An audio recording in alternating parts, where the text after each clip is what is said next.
하나님의 말씀 보시겠습니다. 하나님의 말씀은 고린도후서 7장 8절에서부터 11절입니다. 그러므로 내가 편지로 너희를 근심하게 한 것을 후회하였으나 지금은 후회하지 아니함은 그 편지가 너희로 잠시만 근심하게 한 줄을 알미라. 내가 지금 기뻐함은 너희로 근심하게 한 까닭이 아니요 도리어 너희가 근심함으로 회개함에 이른 까닭이라. 너희가 하나님의 뜻대로 근심하게 된 것은 우리에게서 아무 해도 받지 않게 하려 함이라. 하나님의 뜻대로 하는 근심은 후회할 것이 없는 구원에 이르게 하는 회개를 이루는 것이요 세상 근심은 사망을 이루는 것이니라. 보라, 하나님의 뜻대로 하게 된 이 근심이 너희로 얼마나 간절하게 하며 얼마나 변증하게 하며 얼마나 분하게 하며 얼마나 두렵게 하며 얼마나 사모하게 하며 얼마나 열심 있게 하며 얼마나 보라게 하였는가. 너희가 이 일에 대하여 일체 너희 자신의 깨끗함을 나타내었느니라. 아멘.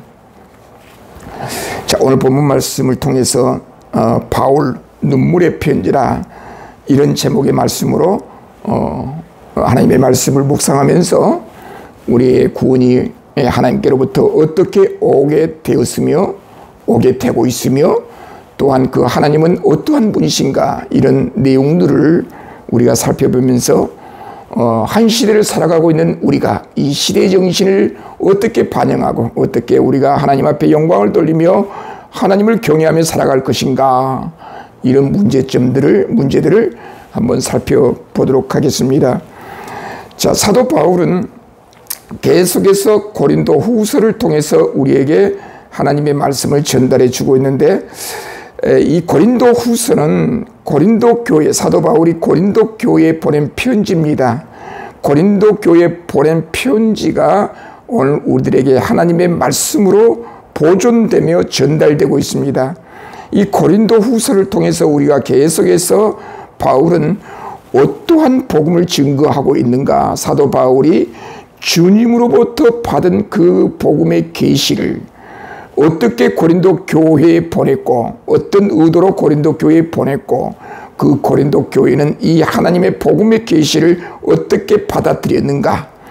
자, 이러한 내용들이 근 2000년 동안 보존되면서 오늘 우리들에게까지 전달되고 있습니다. 이 지상에 많은 교회들이 있습니다. 우리나라에도 많은 교회들이 있는데 우리 교회가 이 고린도 후서를 통해서 어떠한 계시를 받아야 되는가. 오늘날 우리들은 계속해서 하나님의 계시가 우리에게 전달된다, 계시가 주어진다, 그렇게 말하지 않고 66권으로 계시가 중지되었다, 66권으로 계시가 완성되어서 계시가 오늘날은 중지되었다. 자, 그렇게 믿고 있죠.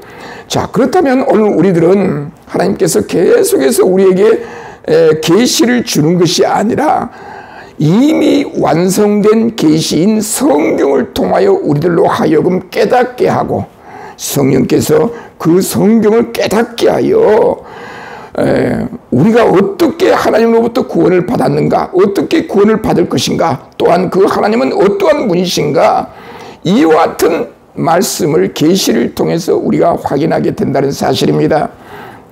우리가 보편적으로 하나님을 믿어야 되고 예수님을 믿어야 하고 성령님을 믿어야 된다, 이제 그렇게 말합니다. 예수 그리스도를 통해서 우리 하나님의 구원이 성령을 통해서 우리에게 어떻게 적용되었는가, 우리에게 어떻게 나타났는가. 자, 이러한 원리적인 의미들을 성경을 통해서 확인하게 되는데, 사도 바울은 철저하게 성부 하나님과 성령 하나님, 성자 예수님, 이 삼위가 일체다. 이제 그런 취지로 계속해서 이제 복음을 증거하고 있는데, 사도 바울은 고린도 교회에 보낸 편지에서 계속해서 이 복음을 이야기하고 있습니다. 자, 우리가 오늘날 신앙생활을 할 때 성경이 말씀한 그 복음을 따라가야 합니다. 성경에서 말씀한 그 복음이 아닌 다른 복음을 따라가게 되면 거기에는 구원이 없습니다. 성령께서 역사하지 않습니다. 성령께서 역사하신 그 복음이란 내가 만들어낸 복음이 아니고 이미 성경을 통하여 우리에게 확정적으로 주신 그 복음을 따라가야 한다는 사실입니다. 그러면 사도 바울은 고린도 교회에 하나님의 복음, 그리스도의 복음을 증거했습니다. 전달했습니다. 자, 고린도 교회와 사도 바울의 관계를 바르게 이해하지 아니하면 오늘 이 본문도 이해되지 않는다는 사실입니다. 자, 오늘 본문 8절을 볼까요? 그러므로 내가 편지로, 이 편지란 내용이 나옵니다. 사도 바울이 고린도 교회에 편지를 보냈다는 것이죠. 자, 주보 1면을 한번 볼까요? 주보 1면을 보면 바울은 고린도 지역에 1년 6개월 동안 지내면서 교회를 세웠습니다. 에베소에 있을 때 바울은 고린도에 편지를 보냈는데 이 편지를 고린도 전서 5장 9절에 보면 이전 편지라. 그러니까 고린도 전서 이전에 고린도 교회에 편지를 보냈다는 이야기죠. 바울은 이 편지에서 고린도 전에 보낸 편지, 그 편지에서 고린도 교회 부도덕한 자들, 악한 자들, 우상 숭배한 자들과 어울리지 말라, 이런 내용으로 첫 번째 고린도 교회에 편지를 보냅니다. 그러나 사도 바울의 이런 경고는 고린도 교회가 어떻게 오해를 했느냐면 세상의 이웃과 일체 교류하지 말라는 것으로 오해를 합니다. 고린도전서 5장 9절에 나오죠. 자, 바울의 이러한 편지를 오해했고 교회는 각 파별로 분쟁이 심했습니다. 자, 교회가 어려움에 처한 겁니다. 자, 그런데 사도 바울이 1차 편지를 보냈는데 그 편지를 오해한 거예요. 세상 사람들과 구별된 삶을 살라라고 말하니까 세상 사람들과 일체 교류를 하지 않아야 된다는 것으로 이해를 한 거예요. 자, 복음을 오해하다 보니까 교회가 많은 파벌로 분쟁이 일어나는 거예요. 그래서 고린도 교회 대표자들이 대표단을 구성해서 교회 분쟁을 해결하기 위하여 바울을 방문하게 됩니다. 에베소에 있는 바울을 방문하게 되었는데, 자, 바울은 이런 교회 대표단의 방문을 받고 고린도 교회가 많은 문제로 고통을 겪고 있다는 사실을 알고 바울은 이러한 문제점을 고린도 전서로 답변합니다. 두 번째 편지가 고린도 전서죠. 고린도 전서로 이제 답변한 내용이 쭉 고린도 전서에 우리가 이미 살펴보았죠. 자, 이 편지는 고린도 교회에 보낸 두 번째 편지였습니다. 총 사도 바울은 고린도 교회에 4번의 편지를 보내게 되는데 이 두 번째 편지가 고린도 전서가 됩니다. 바울은 고린도 교회를 방문하기 전에 이 편지를 디모데 편에 보냅니다. 디모데 편에 고린도 전서를 고린도 전서에 보내죠. 자, 그런데 이 고린도 전서 두 번째 편지를 디모데 편에 고린도 교회에 보내는데 이 편지는 고린도 교회 분쟁을 진압하는 데 실패합니다.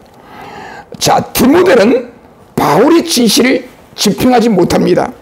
하지만 바울은 문제 해결을 위해 직접 방문하지만 오히려 모욕을 당하고 에베소서로 돌아옵니다. 자, 직접 이제 그 고린도 전서가 고린도 교회의 분쟁을 진압하지 못했다는 사실을 알고 바울이 직접 고린도 교회를 방문하는데 고린도 교회가 그 사도 바울의 방문을 거절해 버린 거예요. 모욕적으로 대한 거예요. 사도 바울은 이 방문을 가슴 아픈 방문이라 그렇게 말합니다.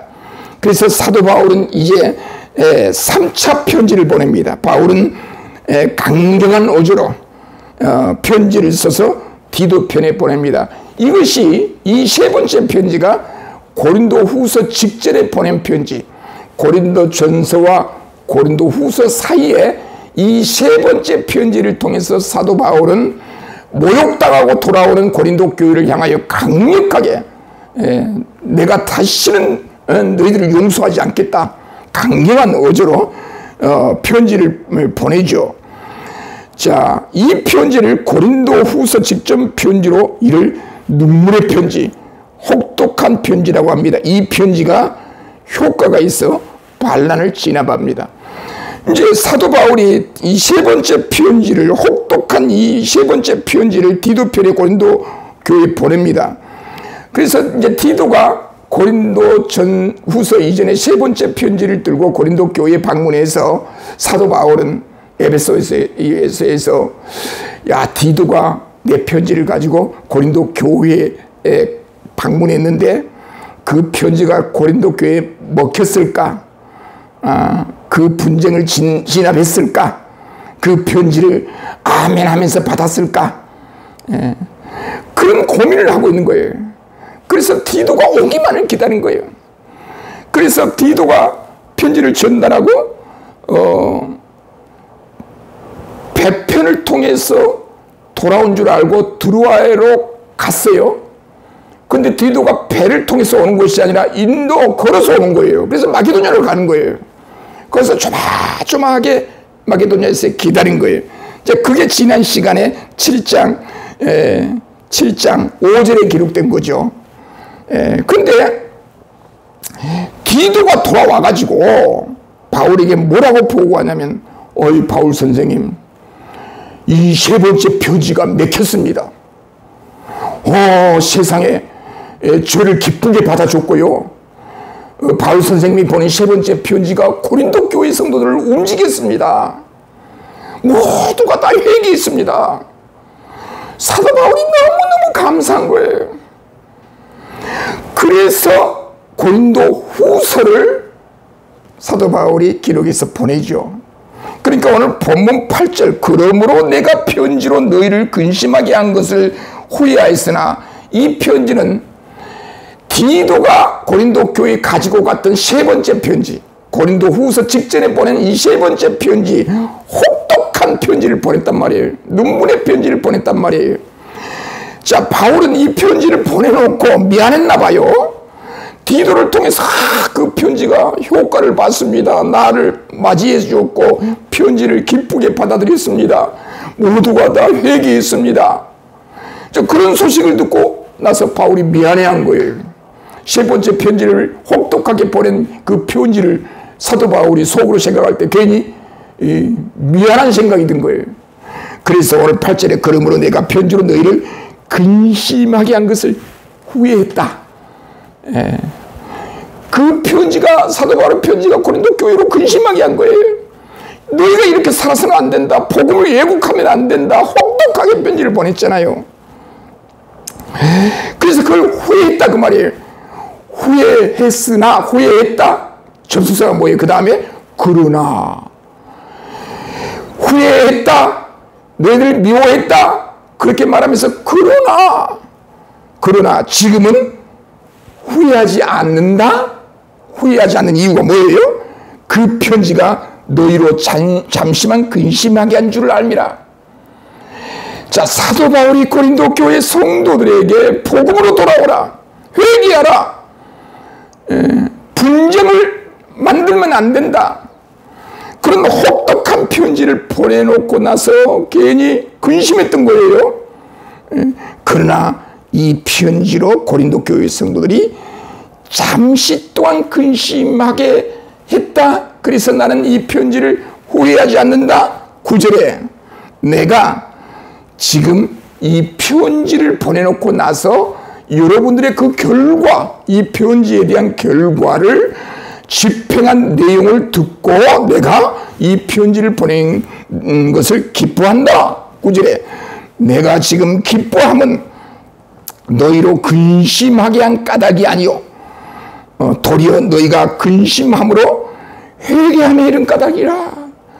내가 너희에게 보낸 이 편지가 너희들로 하여금 근심하게 했는데, 자, 그 근심하게 하는 이 편지를 후회하지 않는다. 내가 오히려 기뻐한다. 그 이유는 그 편지가 여러분들이 근심함으로 회개했기 때문에, 회개함에 이른 까닭에 그 편지가 여러분들로 하여금 돌이키는데 유효적절하게 사용되었으므로, 회개하였으므로 이 편지를, 비록 여러분들에게 이 편지가 여러분들에게 슬픔과 근심이 되었지만 나는 그걸 후회하지 않는다.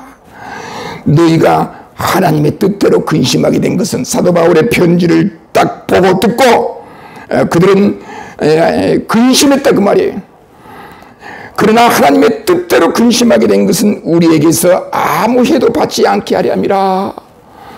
사랑하는 성도 여러분, 우리가 하나님 앞에 신앙생활할 때에 하나님의 말씀을 통하여 우리를 권고하지요, 경고하지요.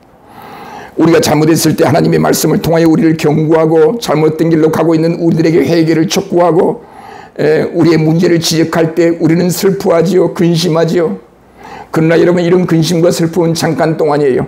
하나님의 뜻 안에서, 그리스도 안에서 이러한 근심들은 하나님의 말씀을 통하여 우리 자신들을 돌이키게 하는 이 회개의 역사는 하나님 앞에 놀라운 축복임에 분명하다는 사실입니다. 그래서 하나님의 말씀을 통하여 우리는 이런 슬픔과 근심을 늘 가져야 합니다. 자기 성찰을 가져야 합니다. 자기들을 돌아봐야 합니다. 자기 자신을 돌아봐야 합니다. 우리 마음의 경찰을 세워야 합니다. 그 마음의 경찰은 하나님의 말씀이라는 거예요.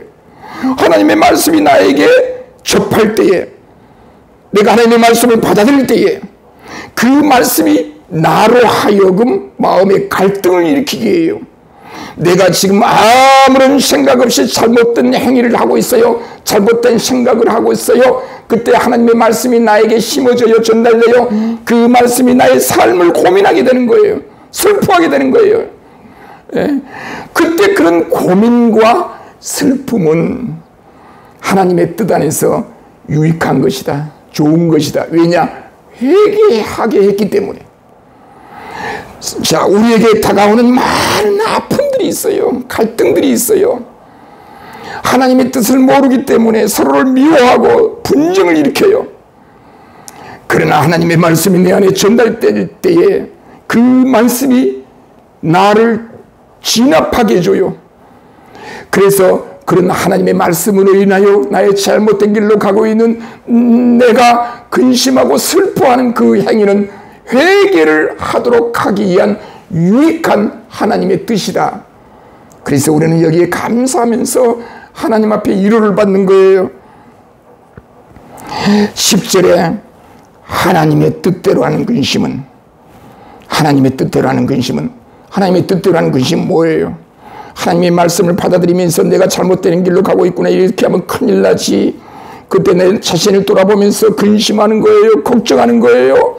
하나님의 말씀을 나의 삶에, 나의 마음에 반추해 볼 때에 내 자신이 이렇게 살아가면 안 되는 거예요. 그래서 슬퍼하는 거예요. 고민하게 되는 거예요.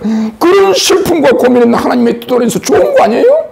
얼마든지 이런 행위가 우리에게 있어야 되는 거예요. 그래서 사도 바울은 고린도 교회 성도들에게 혹독한 세 번째 편지를 받아들고 근심 걱정했던 고린도 교회 성도들에게, 여러분, 그러한 근심과 슬픔은 나쁜 게 아닙니다. 걱정하지 마세요. 하나님의 뜻대로 하는 근심은 후회할 것이 없습니다. 후회하지 않아도 됩니다. 왜냐? 그것은 바로 구원에 이르는 회개로 이루어지기 때문입니다. 구원에 이르게 하는 회개도요, 구원에 이르게 하지 못한 회개가 있다는 얘기예요. 우리 성경에 그걸 찾아볼 수 있죠. 소위 가룟 유다나 구약 성경의 사울 왕이나 구원에 이르게 하는 구원에 이르게 하는 회개는 우리에게 구원을 가져다 주고 하나님의 자녀로서 그 정체성을 우리에게 보장해 줘요. 하나님의 뜻대로 하는 근심은 후회할 것이 없는 구원에 이르게 하는 회개를 이루는 것이요, 반대로 세상 근심은 사망에 이르는 것이라. 여기서 세상의 근심과 하나님의 뜻 안에서의 근심을 대조적으로 비교하고 있는 거예요. 하나님의 뜻 안에서의 근심은 뭐예요? 하나님의 말씀이 나에게 떨어졌을 때에, 내 마음밭에 하나님의 말씀의 씨앗이 떨어졌을 때에 나로 하여금 갈등하게 해요. 하나님의 말씀이 이런 말씀이라고 한다면 내가 지금 잘못된 생각을 하고 있구나, 잘못된 행위를 하고 있구나 고민하게 되는 거예요. 하나님의 말씀을 받아들이지 아니했을 때는 아무런 생각 없이 죄를 범했다는 거예요. 그러나 하나님의 말씀이 내 안에 떨어졌을 때, 하나님의 말씀이 나 안에 접근했을 때 그 말씀으로 인하여 나를 변화시켜 주는 거예요. 잘못된 행위를 고민하게 만들어 주는 거예요. 이런 잘못된 행위로 내가 슬픔을 가져요. 그것은 구원에 이르는 회개요, 구원에 이르는 근심이라는 거예요. 그러나 세상 사람들의 근심은 뭐예요? 그건 사망이에요. 사망. 근심하면 근심할수록 자기들을 처복종시켜요. 자기를 반성하면 반성할수록 세상 사람들은 죽음과 파멸로 가는 거예요. 자, 우리가 우리 자신을 반성할 때에, 그리스도 안에서, 하나님의 뜻 안에서 반성하는 자들은 내 자신을 반성할 때에 뭐만 남아요? 하나님의 말씀만 남아요. 그러나 불신자들이 자기를 반성하면 그것은 극단적인 자살로 이어져요. 자기를 반성하고 자기를 살펴보면서 자기의 근심을, 자기의 가치관을 생각하고 자기를 비판하면 비판할수록 파멸로 다가와요. 파멸로. 내 자신을 비판할 때 남는 것은 아무것도 없어져 버린 거예요. 절망이에요. 그래서 불신자들은 자기 자신을 비판하면 비판할수록 자기 학대가 되고요, 자학이 되고요, 극단적으로 자살하게 되는 거예요. 그러나 우리 그리스도 안에 하나님의 백성들은 자기 자신을 비판하면 비판할수록 나의 인간적인 욕망은 사라지고 오로지 뭐만 남아요? 생명의 복음만 남아요. 하나님의 자녀라고 하는 그 생명의 은총만 남아요. 그래서 우리는 내 자신을 반성하면 반성할수록, 나의 잘못된 행위를 고민하면 고민할수록 그 고민은 나에게 파멸을 가져다 주는 것이 아니라 그리스도 안에서 생명이 얼마나 소중함을 깨닫게 해줘요. 회개하게 해줘요. 그래서 하나님의 뜻대로 하는 근심은 구원에 이르게 한다.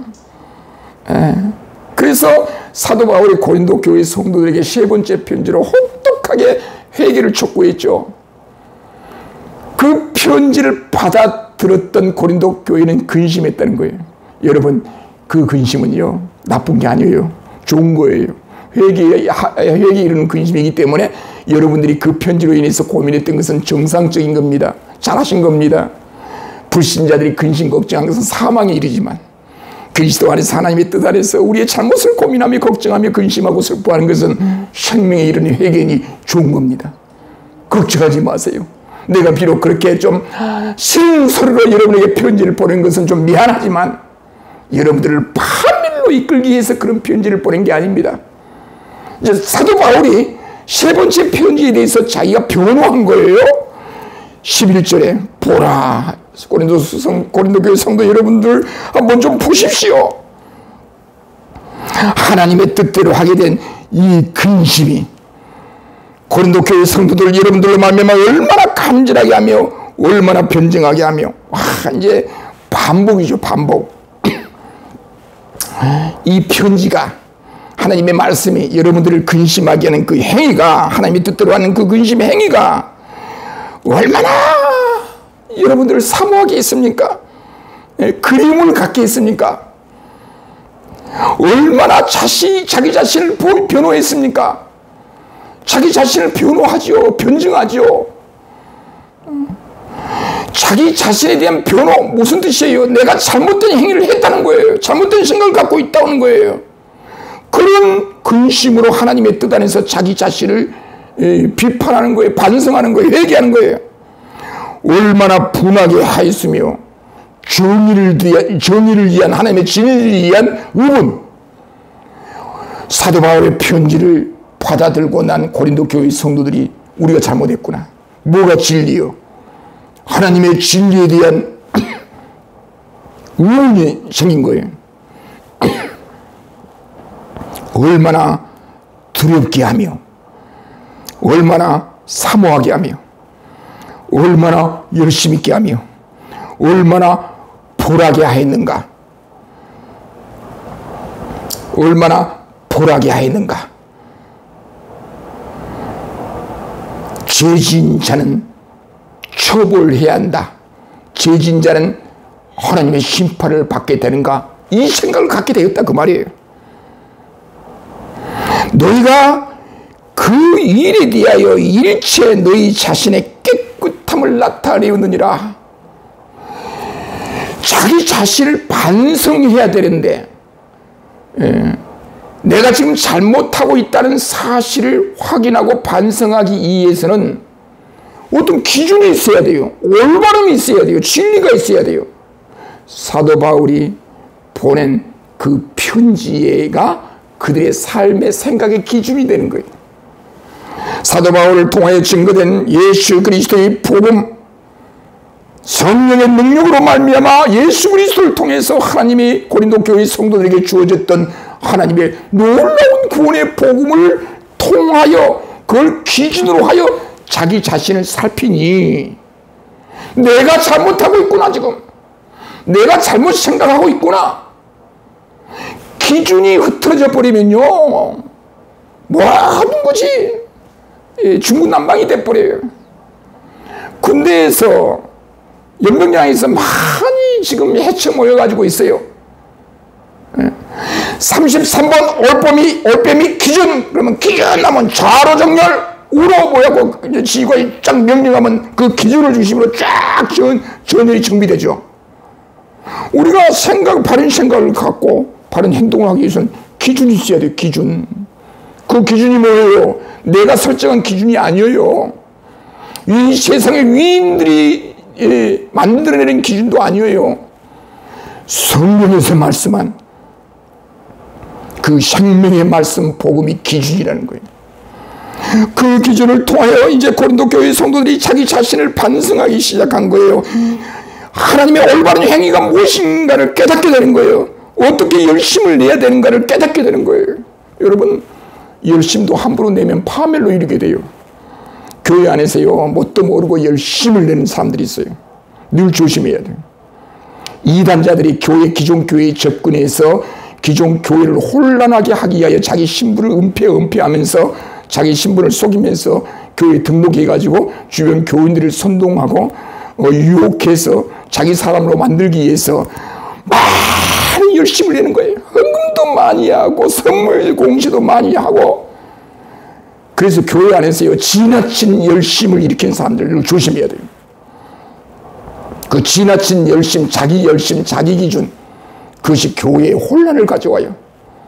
이제 고린도 교회 성도들은 자기 자신이 중심이 아니라 사도 바울이 편지를 통해서 우리에게 전달된 그 복음을 기준으로 삼으니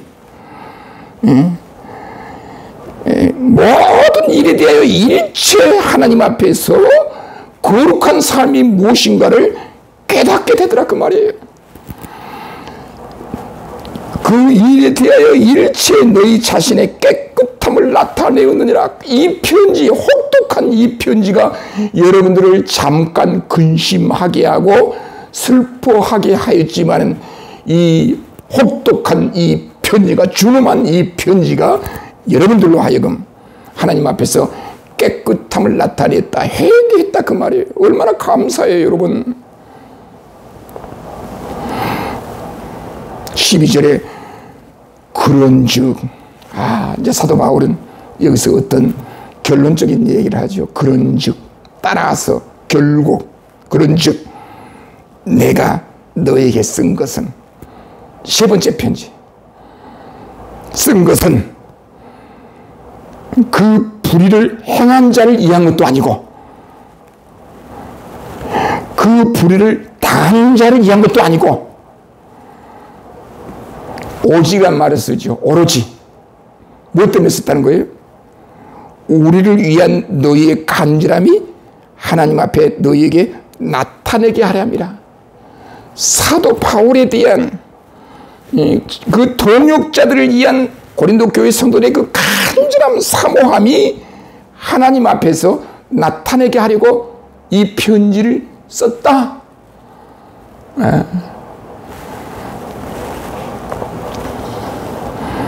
13절에 이로 말미암아 우리가, 사도 바울은 혹독한 편지를 보내서 고린도 교회 성도들이 변화된 거예요. 이로 말미암아 우리가 위로를 받았고, 주의 종이 위로를 받는 거예요. 주의 종이 위로를 받았다는 건 뭐예요? 교회 성도들이 바른 말씀으로 돌아왔다는 것을 의미하죠. 그래서 교회가, 은혜스러운 교회는요, 항상 주의 종들이 위로를 받고요, 얼굴에 희망의 빛이 보여요. 그러나 맨날 분쟁과 싸움으로 얼룩진 교회 주의 종 담임 목사를 한번 얼굴을 보면요, 항상 근심에 차 있어요. 그런 교회는요, 성장할 수 없어요. 그 주의 종의 얼굴을 보면 아는 거예요. 주의 종이 위로를 받는가? 우리가 위로를 받았다. 고린도 교회 성도들이 하나님의 말씀으로 돌아왔다는 거 아닙니까? 위로를 받은 거예요. 사도 바울에게 뭐 선물을 주고 옷을 사주고 용돈을 주고 도서비를 주고 성금을 줬기 때문에 위로를 받는 게 아니라 고린도 교회 성도들이 사도 바울의 편지를 받아들고 회개한 거예요. 돌이킨 거예요. 그걸로 위로를 받는 거예요. 그만큼 중요한 위로가 어디 있겠습니까? 그리고 우리가 받은 위로 위에, 우리가 받은 위로 외에, 그 위에 무슨 또 위로가 있어요? 디도가 기뻐하고 있는 거예요. 사도 바울의 편지를 들고 고린도 교회를 방문했는데, 위로를 받는 거예요. 두 번째 편지 디모데가 가져갈 때는 디모데가 그 평정하지 못하고 디모데가 불안 가운데 왔는데, 이제 세 번째 편지는 디도가 세 번째 편지를 전달하고 와서 디도가 위로를 받았던 거예요.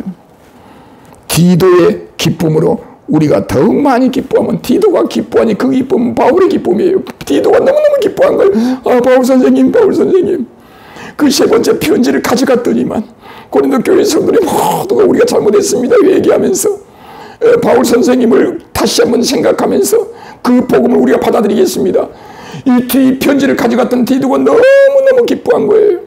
그 기쁨이, 디도의 기쁨이 곧 우리의 기쁨이다. 바울이 한 이야기죠. 자, 더욱 많이 기뻐하면 그의 마음이 너희 무리로 말미암아 안심함을 얻었습니다. 이제 디도가 고린도 교회 성도들을 이제 대면하고 편지를 전달하고 돌아오면서 고린도 교회 성도들로 인해서 안심하는 거예요. 이제 됐다. 오늘 우리들은 이 말씀을 통하여 오늘 현대 교회가 이 지상에 대한민국 안에 있는 우리 모든 교회가 예수 그리스도의 복음을 받아들였다고 한다면 그 그리스도 안에서 우리 자신들을 성찰하는 거예요. 반성하는 거예요. 자기 자신을 비판하면 비판할수록 우리에게는 복음만 남아요. 하나님의 영광만 남아요. 그러나 불신자들이 자기 자신을 비판하면 비판할수록 남는 게 없어요. 자기 정체성이 함몰되고 무너져 버려요. 그래서 그들은 자살하게 되는 거예요. 그러나 우리 신자들이 자기 자신을 말씀을 통하여 반성하면 반성할수록 나의 모습은 사라지고 그리스도의 복음만 남아요. 그리스도의 복음은 나를 구원에 이르게 하고 희망을 갖게 하고 소망을 갖게 하고 이 세상을 역동적으로 능동적으로 살아가게 해요. 원망하게 하지 않아요. 불평하게 하지 않아요. 감사하면서 살아가는 거예요. 이런 삶이 그리스도 안에 충만하기를 주님의 이름으로 축원드립니다.